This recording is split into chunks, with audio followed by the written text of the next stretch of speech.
Before we get into the episode, I am thrilled to announce that the EntreMD Business School is open for enrollment. The EntreMD Business School is the only school of its kind for physicians who want to build 6, 7, and multiple 7-figure businesses. Over the last 2 years, we have had hundreds of doctors go through the school with unbelievable results. Some of them run brands, some of them run private practices, some of them are coaches, some have other kinds of service-based businesses or product-based businesses. And we've had people come in and cross the 6-figure milestone, cross the 7-figure milestone, cross the multiple 7-figure milestone.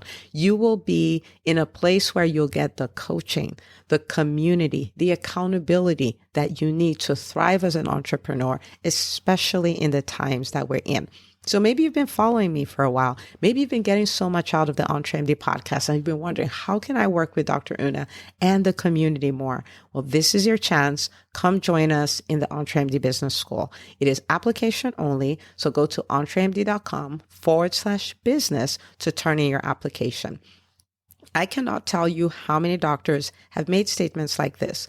I recovered my investment in the first week. I recovered my investment in my bank account in the first 90 days. This is the best investment I've made in myself ever. I want you to have that kind of story, not just a story of building a great business that serves a lot and earns a lot, but having a business that gives you the freedom to live life on your terms. So don't wait any longer. entremd.com/business. And now for the episode. Hi, docs. Welcome to the EntreMD Podcast, where it's all about helping amazing physicians just like you embrace entrepreneurship so you can have the freedom to live life and practice medicine on your terms. I'm your host, Dr. Una. Well, hello, everybody, and welcome to another episode of the EntreMD Podcast. We are going to be doing a private practice debrief with a doc who just launched her private practice. And listen, whether you are an entrepreneur building your physician brand, or you have a service-based business, or you have a product-based business, I want you to lean in and really get all the juicy juice you can get out of this episode, because she just had a rock star launch and there's a lot to learn from it. And I'm even going to take notes here because I don't know the whole story yet, but I know it's good. So I have Dr. Karen Kaufman here, and she is going to introduce herself in a second, but she's going to spill all the beans and we're going to get so much out of this. And once you're done listening to this, I need you to go support her. I need you to go to her social media, go to her website, check her out, and just make some noise for her, okay? She's doing this of her own free will, so be nice, all right? Okay, so Dr. Karen, welcome to the show. Thank you, Dr. Una. I'm so glad to be here. So let me take a moment to introduce myself. So my name is Dr. Karen Kaufman, and I am a double board certified allergist immunologist and also internal medicine physician. And I help adults and children who are suffering from the burdensome symptoms of allergies and recurrent infections, medication fatigue, and quality of life impairment to feel better and get answers to their problems and get their life back like they deserve. I love getting your life back now. You know that. Love it. Absolutely. And, I've talked to you a number of times, so it's obvious that you're passionate about what you do as far as how you, serve your patients and stuff like that. So it's really nice to see you start your own practice and, enjoy it. So we're going to go back, a little, what I would consider the beginning, right? But it's not the beginning of all beginnings. But what made you want to start your own private practice in the first place? That's a good question. So I think the decision really takes me back probably about 10 years or so to the time that I was in fellowship. And when I was doing my subspecialty training, the senior fellow ahead of me and another who was a year or two ahead of her had planned to start their own practice right out of fellowship. And that was really the first time that it had occurred to me that that was a possibility. And I loved the idea. We would sit together, we would brainstorm about it. We would, doodle what our logos would look like. It was a lot of dreams at the time, but there were a lot of seeds planted. My background is as a military physician, and I spent 10 years on active duty in the Navy as a physician. And after I finished my fellowship, I still had a few more years of military service time that I knew I was going back to. But that thought of going into private practice was kind of already in the back of my mind. So when the time came to come out of the military, that's really where I first started to try to figure out what I wanted to do and where I wanted to do it. But I didn't really know the lay of the land in the area where I was going to live, and I didn't really know what to do or how to start. So I put that dream aside for a little while, and I became an employed physician in a multi-specialty group where I spent the next little over 5 years of my practice there. But during that time was really where I started to cultivate the plan to move forward and to build the practice of my dreams. I like it. So it's not that you didn't necessarily like your job. It's just that this is what you had planned to do anyway. It is. And I think there's just something so wholesome and precious about setting up your own practice to serve the community where you live. And so that had always been a dream of mine to really be able to, work in the town where I live and to help my local community. I love it. Love, love, love. And thank you so much for your service. And I think I've told you this, that I was like, if I grew up here, I would be in the Navy. And truthfully, it's just because of the uniforms. Maybe I should go, I don't know, go act a role and wear the uniform. But anyway, so you already had this plan. You'd already talked to your colleagues about this and you guys had dreamt about it. Did it seem like you would be on autopilot, or did you have some fears about it? Did you have some things that you thought would be challenges? Oh, I thought they would all be challenges. I have no entrepreneurial background, and I really didn't even know where to start in getting my feet wet. But when the time came to really make the decision about what I wanted to do and where I was in my practice and where I was in my life at the time, all of that started to coincide with the beginning of the pandemic, the COVID-19 pandemic. And so interestingly, at that time in my multi-specialty practice, my full-time schedule got reduced to part-time. And so that was a decision that, the practice owner had made, but it almost felt to me like that was a sign that I was being given all this extra time to figure it out and to answer all the questions that I had and to calm all those fears and to really start to get serious and to make plans. And so that's what I did. So it seems a little strange to decide to leave your your secure employment during a pandemic, and it does seem kind of strange. New. But that's kind of what entrepreneurs do, I think. Yeah, I think so too. I mean, it's almost like, and having a new practice is almost like having a new baby, but I kind of compare it that way too. Like there's never the right time to do it. You just have to decide and do it, and it works. And that's okay. I love that. So the pandemic, which could have been your invitation to say, I'm never going to do this, was what was the trigger that made you say, well, now I really am going to do this? Now is the time. Wow. Yeah, okay. Yeah. So I'm curious, your military background, has that helped you in this process at all? Well, I think one thing that I really gather from my time in the military is that there's more to being a physician than just taking care of patients. There's a lot of leadership and there's a lot of management and there's a lot of steps involved in everything. And so I tried to really apply those principles to the way that I kind of started to develop my plans in moving forward. Really just take it very step by step, but lean on people where I need to, but also to take charge and be proactive. Yeah, for sure. Yes. Okay. So the pandemic hits, you get dropped to part-time, and you have this aha moment like, okay, now you're on borrowed time. So it's now time to finally face your fears and figure this out. So then what did you do after that? Well, I started to look to any source of knowledge I could find. Right around that time, there was a virtual meeting for private practice physicians or people who are interested in private practice. It was called the Back to Busy Summit, which I attended virtually. And I took every little drip of knowledge I could get from that Back to Busy Summit and thought, all of this is going to be, this is super applicable information and I'm going to learn from this. And a lot of it was, because it was right at the beginning of the pandemic, it was really how to thrive in the setting of this, situational adversity that all of us as physicians were dealing with. So That was really the first time actually that I came across you, Dr. Una, as you were one of the speakers speaking about marketing. And I thought to myself, like, this lady is genius. She has got all of the experience. And so, beyond just virtual conferences like that one, I really kind of took a dive into several different social media groups specific for private practice, both within my specialty and then also kind of general private practice groups to learn from what other physicians were doing. I got together with friends and colleagues and called people I knew who had their own practice and really tried to soak it all in.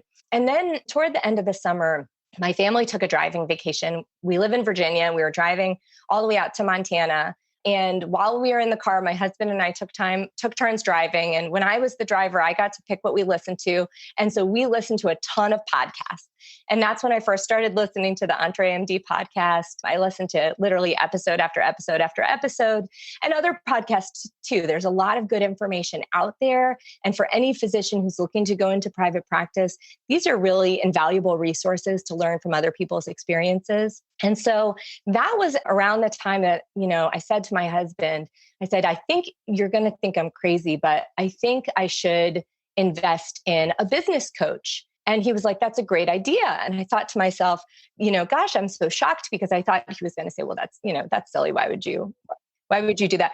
We really talked about it. And I felt like at this time, when I'm 4 or 5 months away from opening a practice, there is so much to learn and so much to do. And other people have done it already. So why invent a wheel that's already rolling? I felt like you need to find someone who is doing it and then learn how to do it from them. And so, Dr. Una, you and I trained around the same time. We're about the same age, and you've been in practice now for over a decade, years. Right? Yeah, it's going to be 11 in a few months. And I thought to myself, like, she figured it out, and she's thriving. And clearly, so I said, I'm going to just learn what she did and do that. So that's what drew me to find you and to learn a little bit more about opportunities in the EntreMD Business School, where there are so many people to learn from. So a lot of my preparation for entrepreneurship not only came from just learning about the business of medicine, but also learning from other physicians and how they thrive in their own frame of entrepreneurship, because there's a lot to learn from other people for sure. Now, so I need to unpack all of this because this is like liquid gold, right? Okay. Now, first of all, I didn't know the first time we met, quote unquote, was at the Back to Busy Summit. Yes. That is so cool. It was great. It was a great conference. Phil Boucher, it was a really good one. He's great. But you're very insightful. I don't know if you know that, but so here you are, you're like, okay, I'm going to go for the conference. I'm going to go to these specific Facebook groups. I'm going to call all the people I know who own their own practices. I'm going to talk to people who've been successful. I'm going to join the EntreMD Business School. What you did was you created an immersion experience for yourself. And Absolutely. That's one of the things that to me is the fastest way to transform yourself, right? So if you're like, I'm going from employee to entrepreneur, how do I make that change? Immersion is the fastest way. And you went head on, right? So you have a long trip and now you have to listen to the podcast. Your husband has to listen to your podcast. Do you travel with the kids on that trip too? Yes. Everybody had to listen to the EntreMD podcast. And that's just an immersion. And if I remember correctly, I think when we talked, I think that was right after you started the business school. You're like, I'm done. I'm like, done with what? She's like, oh, I'm all caught up. I've listened to all the episodes. I'm like, all the episodes? At that point, I think we're 62 or 65 Something episodes. And I'm like, golly. So for everyone listening, that's immersion. And if you do that, the rate at which you'll change will be so quick because, it's like putting me, I'm not really good with languages, right? I speak every language with an accent. But if you threw me in Spain, I will figure out Spanish, right? And not because I want to, but because it's immersion. I don't have a choice, and that's what you did. That is fantastic. Fantastic. Well, I was really starting at the very beginning. And for anybody who wants to open a practice, it sounds like such a great idea until you realize you know nothing about opening a practice. So if you don't learn from other people's experience, then you really start out lost. And I really wanted to start out busy. I love it. And you got what you wanted. And we'll talk about that in a second, but Yes, that is so good. I was a little more ignorant. No, I was a lot more ignorant than you, right? So I subscribe to the philosophy of hang the shingle and they will come. Yeah. Right. That was my thought process. Like, just put it out there and it'll be amazing. And I hung the shingle and they did not come. And then I had to start figuring this stuff out. So that was really funny. I'm glad you got that. Well, I heard you say that once before on one of your podcast episodes, I think. And so I already learned that lesson. She's early, like, I'm not going to do that. Don't hang a shingle and just stand there. Right. All right. So we're going to talk about your amazing first week in practice, right?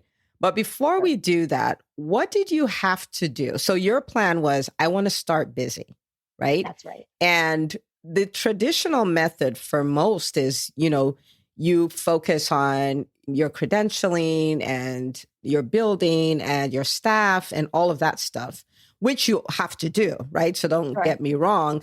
But then the marketing piece really comes after you have everything in place.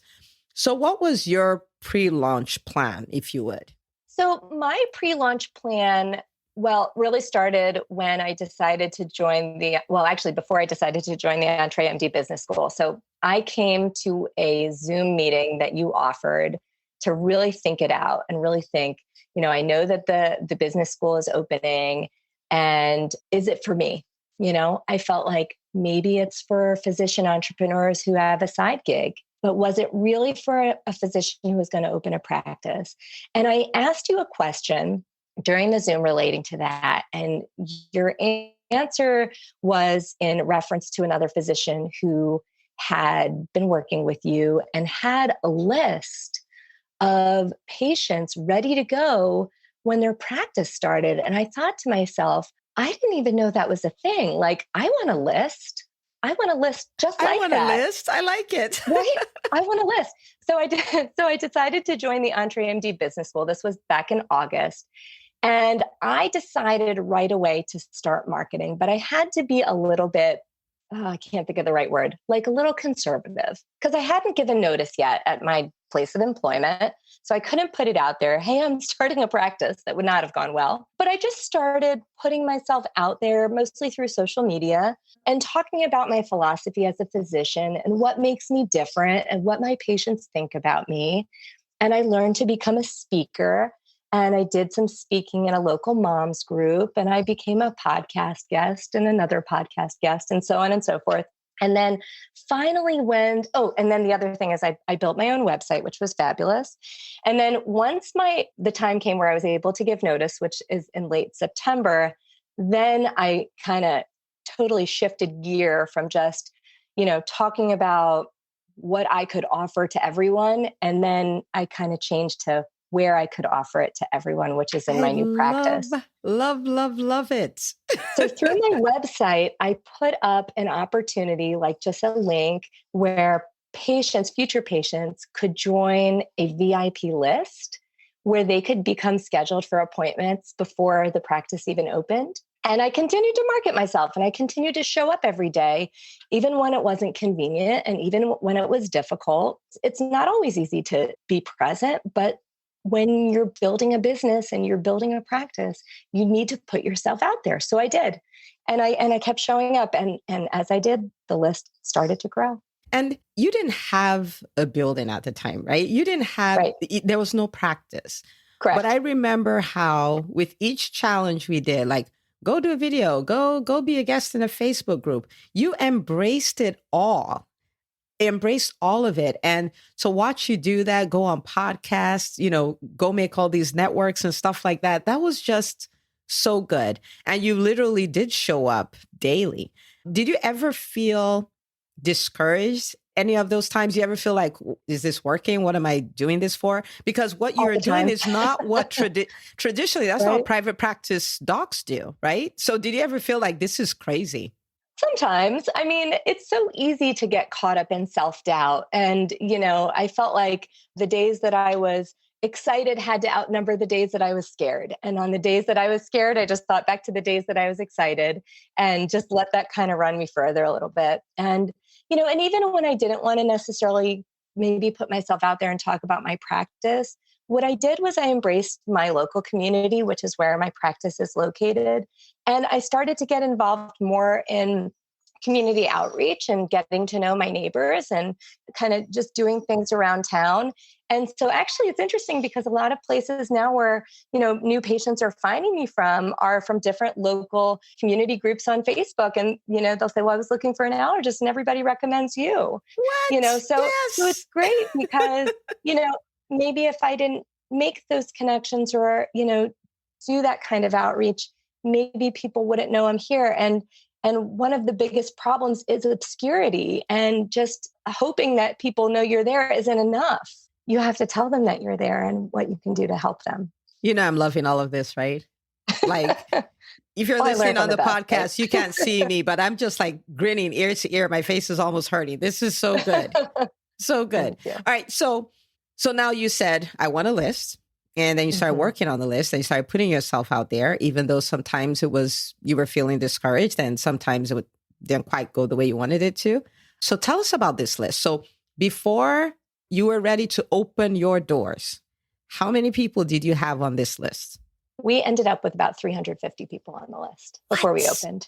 And so what was so crazy was the idea of the list gets me so excited to think about it, to talk about it. But actually, it's funny right now. My hands are even sweating just thinking about this, because now we're at the point where about 2 weeks before opening, or 2.5 weeks before opening, we're a week before my staff is even starting. And I'm thinking about these 350 people. And what I had told them is, we're going to schedule you before we even open. And I thought, who's going to do all the scheduling?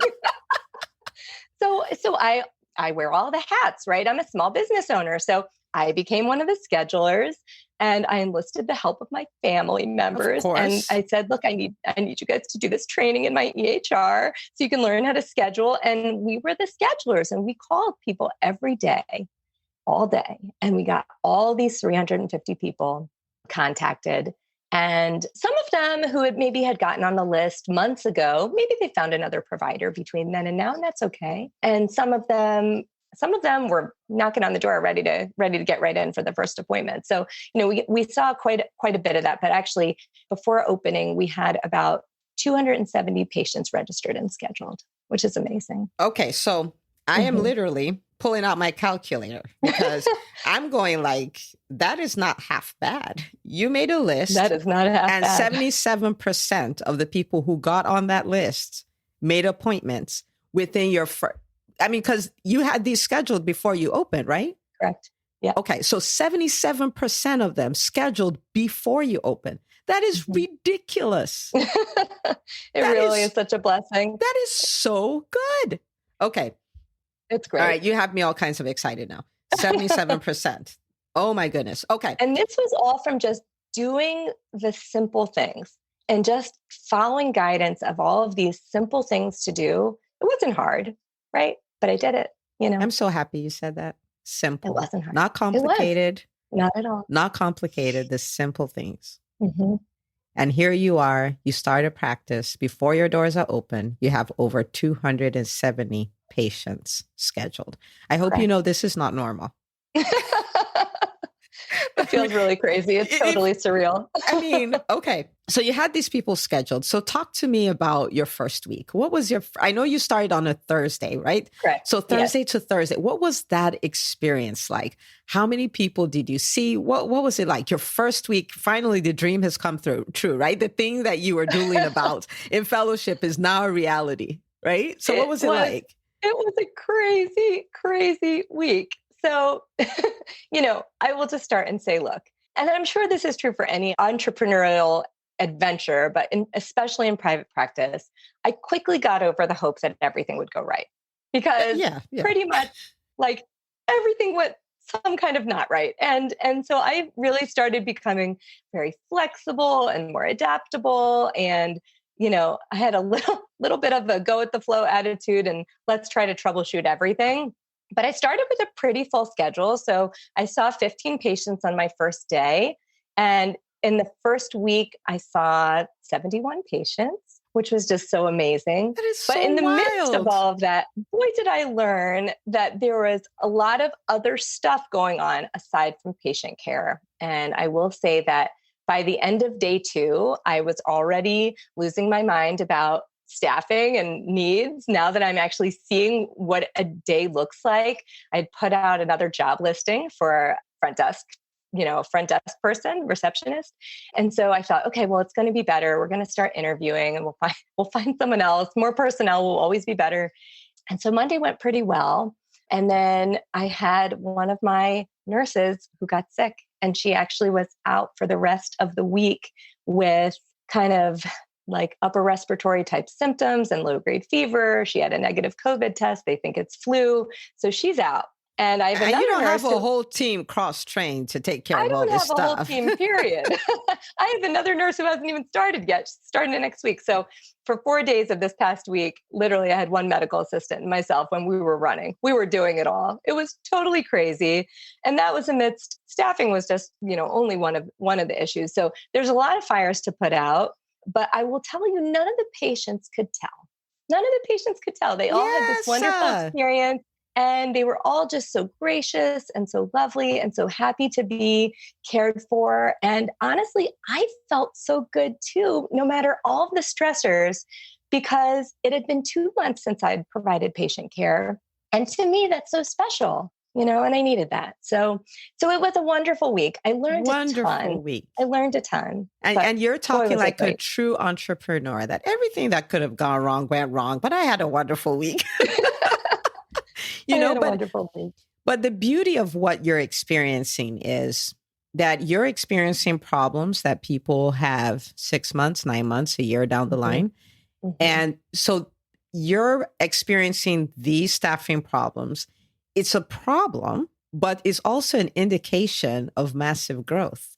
Because if you didn't have any patients, you wouldn't notice these problems. These problems wouldn't show up yet. Do you see what I'm saying? Like if you had one patient on your schedule, it won't be a big deal that your nurse was out sick. You probably go like, thank God she's out. Not that she's sick, but you know what I mean? Like we don't have the patient volume to keep her busy. So yeah, you know what I mean? And you want to take 3 weeks after that. So you're having amazing problems because they're problems that come from growth.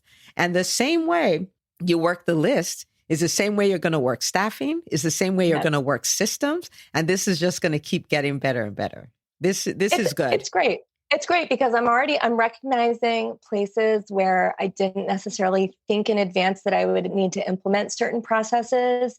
But after 1 week, I'm already recognizing this process is worthwhile because it's going to streamline my day. It's going to save me time. It's going to allow me more time with my patients. So, I'm already setting the wheels in motion to get a virtual scribe, to have some integration of some of my software systems, things like that I kind of thought to myself, like, well, those will be things that I'll need down the line.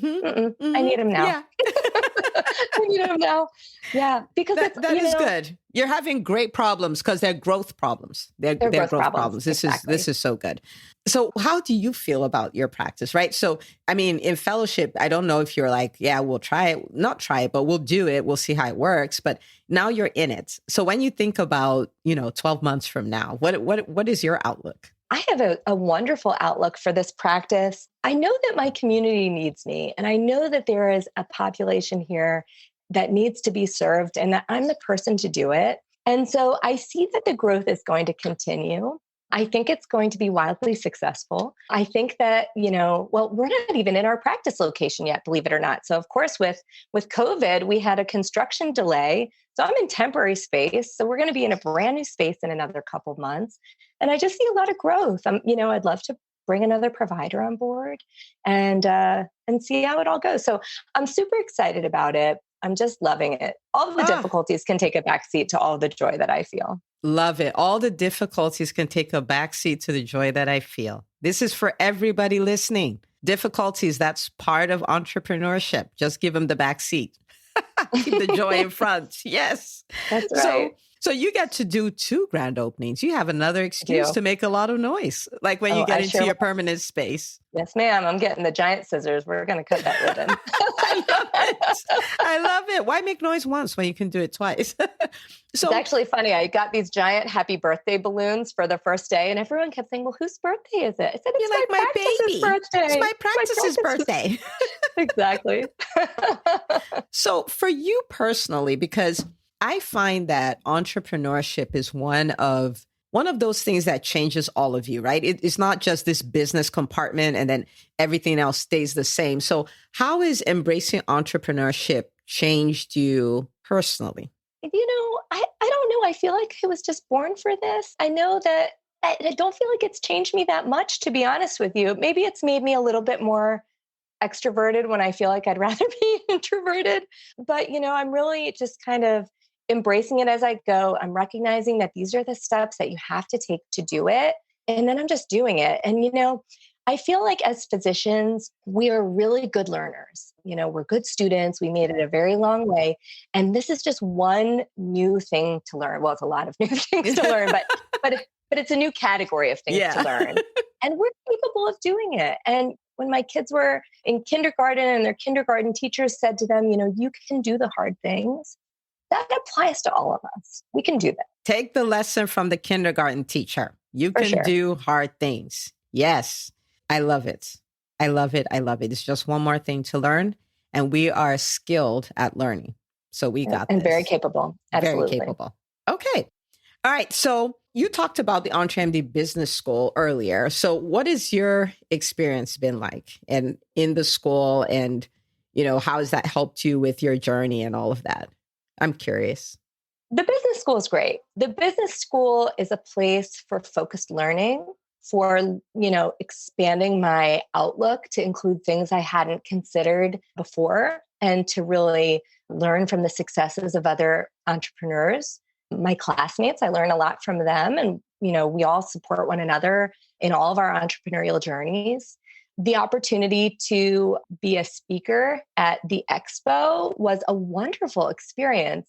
Going into that, I felt very nervous and apprehensive, but just to tell my story to other people was a magical experience, to really dive into my own, inner workings and really get to the bottom of what I need to do and why I need to do it.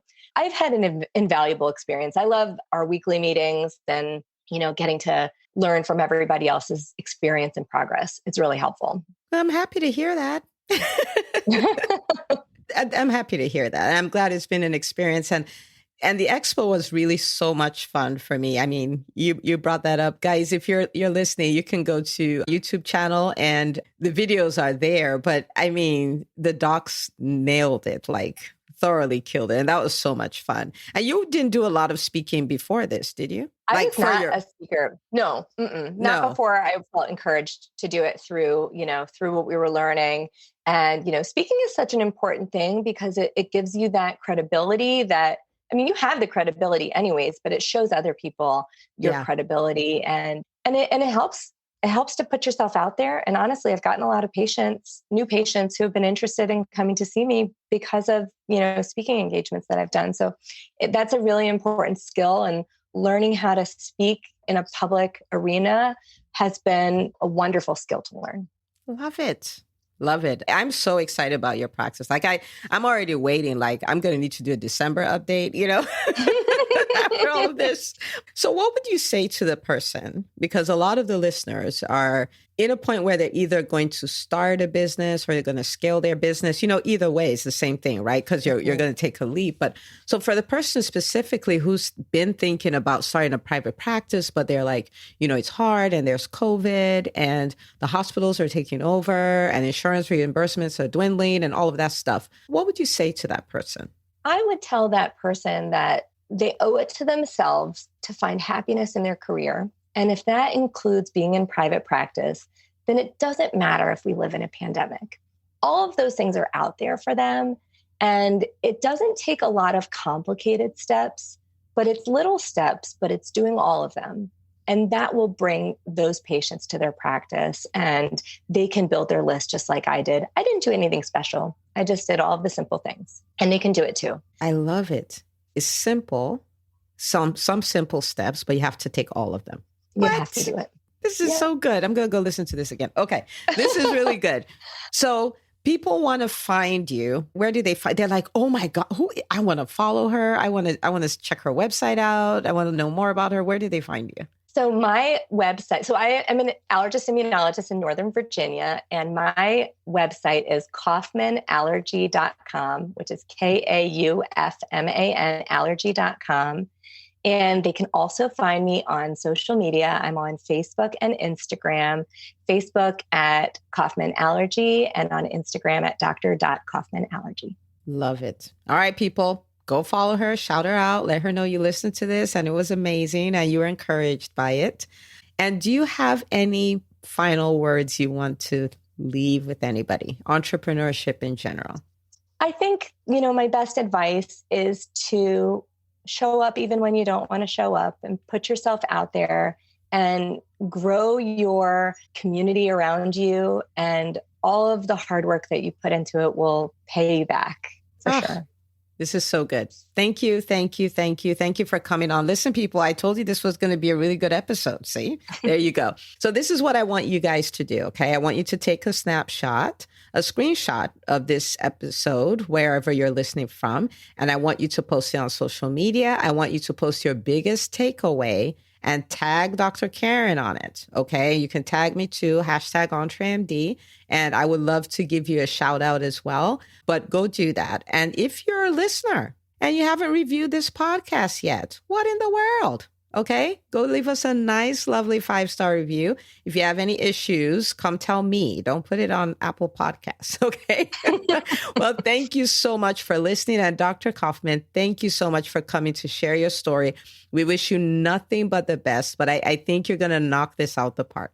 Thank you for coming on. Thank you so much for having me. My pleasure. All right, people, we'll see you on the very next episode of the EntreMD Podcast.